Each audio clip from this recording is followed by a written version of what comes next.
뜨거운 사랑의 노래라는 제목으로 말씀을 전하도록 하겠습니다. 여기 32장을 이제 보면 31장 30절에 그리고 모세가 이 이스라엘의 총회에 이 노래의 말씀을 끝까지 읽어 들리니라 이렇게 나옵니다. 자, 이 노래는 왜 하나님이 노래를 이스라엘 백성들에게 부르라고 했냐면 31장 19절 말씀에 이런 말씀이 있어요. 31장 19절에 그러므로 이제 너희는 이 노래를 써서 이스라엘 자손들에게 가르쳐 그들의 입으로 부르게 하여 이 노래로 나를 위하여 이스라엘 자손들에게 증거가 되게 하라 이렇게 말씀을 합니다. 그리고 21절에 보면 그들이 수많은 재앙과 환난을 당할 때에 그들의 자손이 부르기를 잊지 아니한 이 노래가 그들 앞에 증인처럼 되리라. 나는 내가 맹세한 땅으로 그들을 인도하여 드리기 전 오늘 나는 그들이 생각하는 바를 아노라 이렇게 말씀을 하고 있어요. 그러니까 왜 하나님이 노래를 백성에게 지어서 가르쳐서 부르게 하라라고 하냐면 이 32장 전체가 굉장히 길죠. 52절까지 됩니다. 그러니까 노래로 하면 사실은 굉장히 긴 노래예요. 이 노래를 가르쳐서 어떤 곡조를 부르게 해서 불렀는지는 잘 모르겠지만 이스라엘 백성들은 처음에 잘 모르겠죠.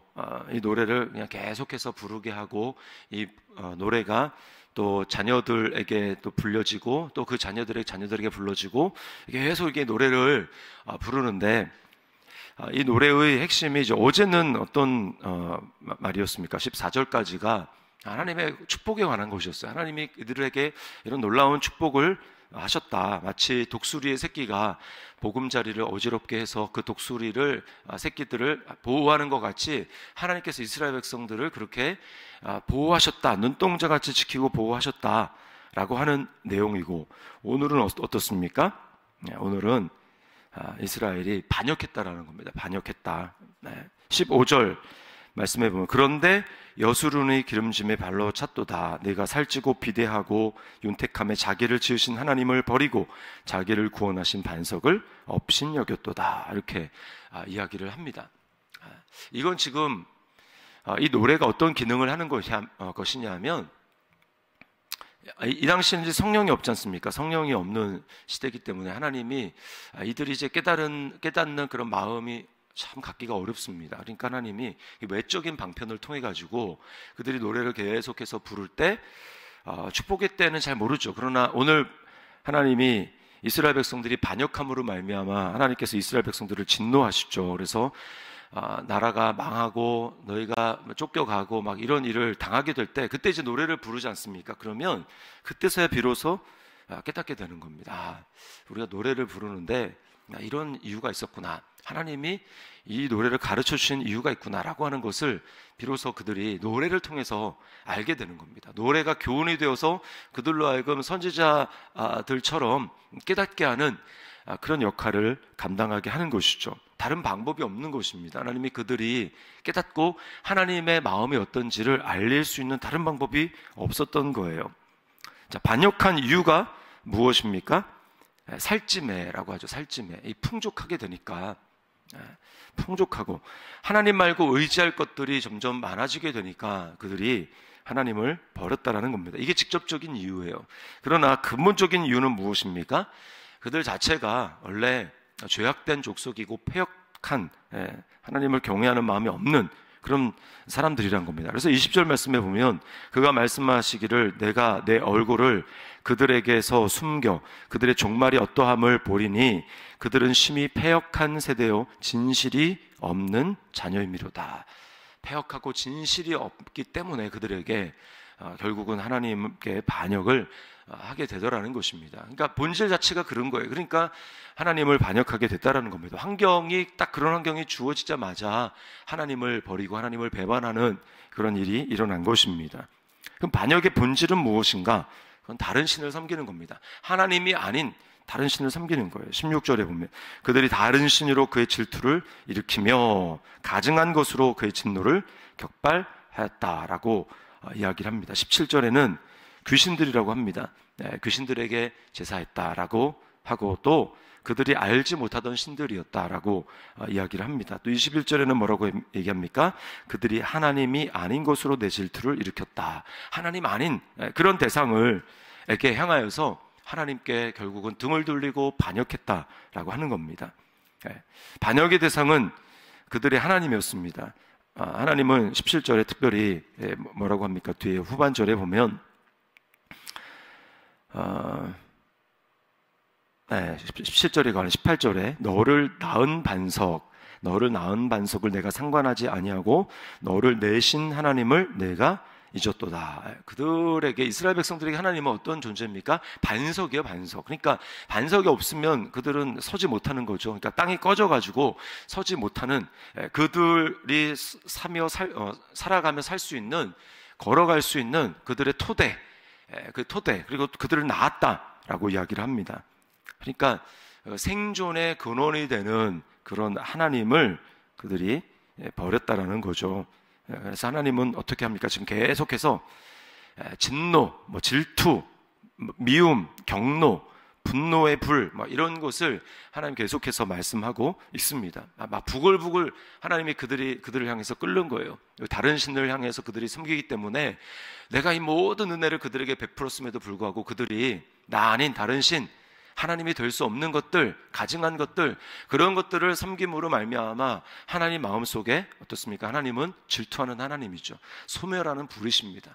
하나님은 정말 모든 것을 다 쏟아 부어서 하나님이 구원하고 사랑을 주셨던 백성들이 자기를 돌이켜서 허무한 것, 하나님이 아닌 것, 알지도 못하던 신, 듣도 보도 못한 그런 대상을 향해서 그들이 마음을 빼앗기는 것을 보면 하나님 마음속에 막 질투의 불이, 분노의 불이 일어나더라는 것입니다. 그래서 결국은 하나님이 얼굴을 숨기셨다라고 말하는 것입니다. 그런데 우리가 이것이 하나님의 사랑인 이유는 무엇입니까? 애당초 이 노래를 지어 부른 거기에 목적이 있는 거죠. 하나님이 그만큼 사랑하는데 그 사랑을, 하나님의 사랑을 알아주지 못하니까 하나님이 노래를 지어서라도 이스라엘 백성들이 하나님을 알도록 지금 하는 것입니다. 이건 뜨거운 하나님의 사랑입니다. 더더구나 놀라운 것은 15절에 하나님이 이스라엘 백성들을 뭐라고 부릅니까? 그런데 여수룬이라고 이야기합니다. 여수룬. 이거는 여수룬이라는 뜻은 올바르다 또는 의롭다라고 하는 뜻이에요. 지금 이렇게 하나님을 배반하는 이스라엘 백성들이 어떻게 올바릅니까? 어떻게 의롭습니까? 말도 안 되는 이야기죠. 그런데 하나님이 이스라엘 백성들 구약 전체 한 3번인가 4번밖에 안 나오는 이 여수룬이라는 단어를 하나님이 쓰면서 이스라엘 백성을 지금 부르고 있습니다. 그것도 축복의 때에 부르는 게 아니라 그들이 반역하고 있을 때 하나님 이스라엘 백성들 향해서 여수룬이라고 얘기를 하죠. 앞부분에서 여수룬이라는 단어가 나온 게 아니라 지금 하나님을 배반하는 곳에 여수룬이라고 나오는 것입니다. 너무나 안타까운 하나님의 사랑의 마음이 느껴지지 않습니까? 이 사랑의 마음 때문에 하나님이 결국 행하신 일이 무엇입니까? 그게 바로 자기 아들을 보내시는 거예요.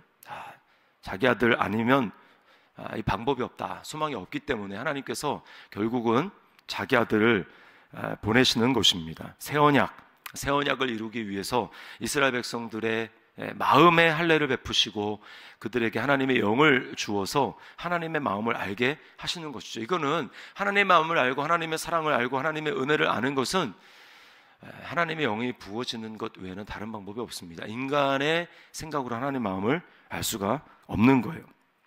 그래서 고린도전서 2장 말씀을 보면 하나님이 우리를 위해서 행하신 일은 하나님의 영 외에는 알 방법이 없다. 인간의 마음으로도 생각으로도 알 수 없다라고 이야기를 하고 있는 것입니다. 그래서 결국은 그리스도 안에서 구원받고 성령을 받아서 하나님의 본심의 마음을 알고 그 본심 때문에 감격하고 눈물을 흘릴 수 있는 예수 그리스도 안에 구원받은 교회가 바로 진정한 여수룬, 진정한 의로운 자인 것입니다. 그래서 성도를 향해서 하나님은 의롭다, 그리스도 안에 있는 그 믿음으로 말미암아 의롭다함을 받았다라고 하는 진정한 여수룬으로 하나님이 삼으시는 겁니다. 로마서 8장 1절 2절에 그러므로 그리스도 예수 안에 있는 자에게는 결코 정죄함이 없나니 이는 그리스도 예수 안에 있는 생명의 성령의 법이 죄와 사망의 법에서 너를 해방하였다라고 말씀하고 있는 것입니다. 우리를 향한 하나님의 사랑, 이 노래를 보면서 이것이 정말 깨닫지 못한 이스라엘 백성들을 향해서 하나님이 오죽하면 이런 노래를 불러서 그들을 하여금 하나님의 마음이 어떤지를 알게 하시는데, 이걸 결국 깨닫는 것은 무엇입니까? 깨닫는 마음, 귀의 마음과 귀의 할례를 베푼 우리, 성령을 받은 우리가 하나님을 알게 되는 것이죠. 얼마나 감사한 일입니까? 또 하나 좀 생각할 것은 뭐냐면, 하나님이 이스라엘 백성들을 이제 징계를 하시는데 징계의 도구가 무엇입니까? 이방 나라들이에요. 26절에 보니까 이렇게 내가 그들을 흩어서 사람들 사이에서 그들에 대한 기억이 끊어지게 하리라, 이렇게 말씀을 하시죠. 근데 27절에 보면 혹시 내가 원수를 자극하여 그들의 원수가 잘못 생각할까 걱정하였으니 원수들이 말하기를 우리의 수단이 높으며 여호와가 이 모든 것을 행함이 아니라 할까 염려함이라. 28절 그들은 모략이 없는 민족이라 그들 중에 분별력이 없도다라고 말씀을 합니다. 그러니까 하나님이 이방 나라들을 통해서 이스라엘 백성들을 징계하시고 심판하시는데 완전히 그들 가운데 흩어서 이스라엘 백성들을 없어지게 하지 않는 이유는 무엇인가? 여기 또 하나님의 기가 막힌 사랑이 나옵니다. 그 이유는 뭐냐면 하나님이 이스라엘을 징계하시는데 완전히 그들을 멸하시게 되면 뭐라는 거예요? 그 도구로 쓰임받은 그 이방 나라들이 이거는 하나님 때문이 아니라 우리의 수단, 우리가 잘했기 때문에 이런 일이 일어났다라고 하면서 스스로 자기들을 높이고 자랑을 할까봐 하나님이 그렇게까지 하지 않으신다는 겁니다. 이건 뭘 얘기합니까? 이방인들을 향한 하나님의 사랑을 또 보여주는 거예요. 이방인을 향해 하나님의 사랑. 그리고 너무 교만해서 결국 이스라엘 통해서 하나님이 이방인들을 구원하기를 원하시는 것인데 또 그렇게 되면 이방이 너무 자고하고 교만해지면 하나님을 알 수 없기 때문에 또 하나님이 그렇게까지 하지 않으신다는 것입니다.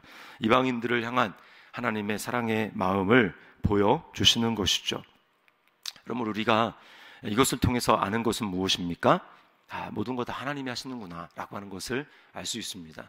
내 삶에 좋은 일이 있고 형통한 일이 있고 이런 모든 것은 그 모든 것의 근원은 나에게 있지 않습니다. 내가 뭘 잘해서 또 내 지혜가 탁월해서 또 내가 그런 재주가 원래 많아서 그 모든 것도 다 하나님이 주셨을 뿐만 아니라 우리는 하나님 향해서 높아지는 것이 아니라 감사하고 모든 것이 하나님의 은혜입니다 라고 할 것밖에 없어요. 이게 로마서 9장부터 11장까지 바울 사도가 이야기를 하는 것입니다.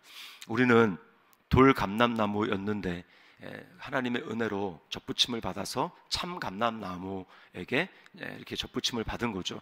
그러니까 우리가 참 감람나무는 이스라엘입니다. 그들을 향해서 자고하기를 너는 잘못해서 그렇게 버림을 받은 거고 잘려진 거고 우리는 정말 하나님의 은혜를 받아가지고 이렇게 접붙임을 받았다라고 하면서 그 원 나무를 향해서 자고하는 마음을 품으면 하나님이 원가지도 아끼지 아니하셨으니 너희도 아끼지 아니하리라 라고 하나님 하시는 거예요. 그러니까 우리는 하나님 앞에 늘 원가지가 됐든 아니면 접붙임을 받은 가지가 됐든 우리는 하나님 앞에 정말 모든 게 주님의 은혜입니다.